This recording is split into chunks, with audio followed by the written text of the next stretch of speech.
Um, I was going to say, in terms of Schedule 3, I know that there's a lot of news and stories, but we're really at the beginning of it. The Yeah. first initial meeting is at the end of June. We don't know what it's going to be. And I think that this is why it's important for nurses to truly understand what we need to be able to integrate this safely into healthcare and protect the plant. I'm a big firm believer of protect the plant, protect the people. And cannabis does not fit into the FDA pathway unless it's a synthetic or the CBD option is not even part of that Schedule 3 conversation. But I'm talking about the way that they've um, s- rescheduled it. They're really looking to capitalize on the market. So yes, there could be a threat to home grow because that's competition and they don't want that, right? But I think the most important thing that we need to do is gather our ducks and create the pathway for cannabis to walk into healthcare without an FDA pathway. Because the really key components of that FDA pathway and what it informs in terms of clinical outcomes and care is dosing guidelines. It informs storage. It informs indication. And we have the research to actually be able to make those recommendations. We have the research and the information to make dosing guidelines. We have the research and the information to impact indications.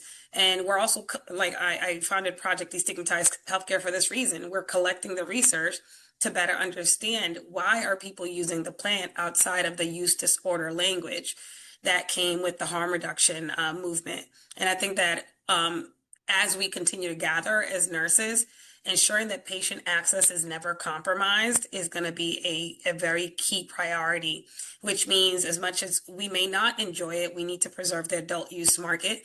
I don't know if people are pro or con.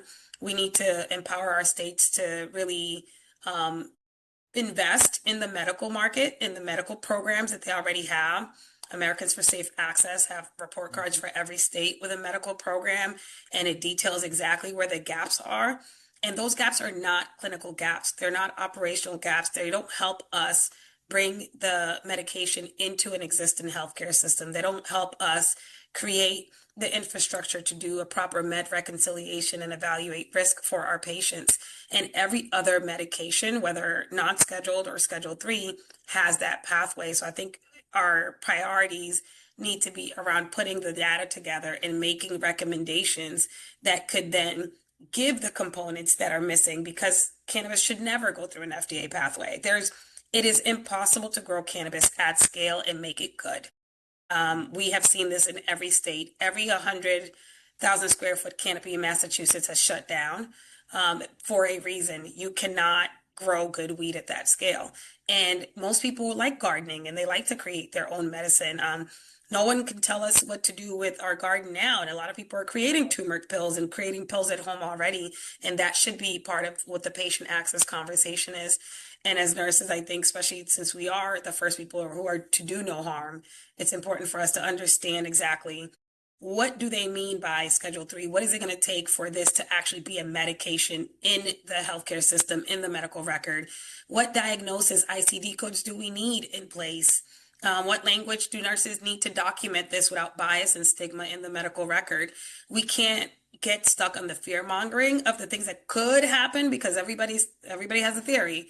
We really need to be factual about the what we need within the healthcare system to be able to bring the plant to our patients, even if they end up in healthcare system.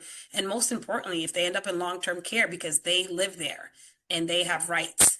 And long-term care is majorly reimbursed by the federal government. And it's important that long-term care understands that these are options for your residents that are a lot more appropriate for long-term use. I see a lot of the negative in long-term care, but I think this is an opportunity for us to really bring medication, whether it's a tiered process, right into the place where people are being most, I would say, abused. If that's not the right word, maybe it's not.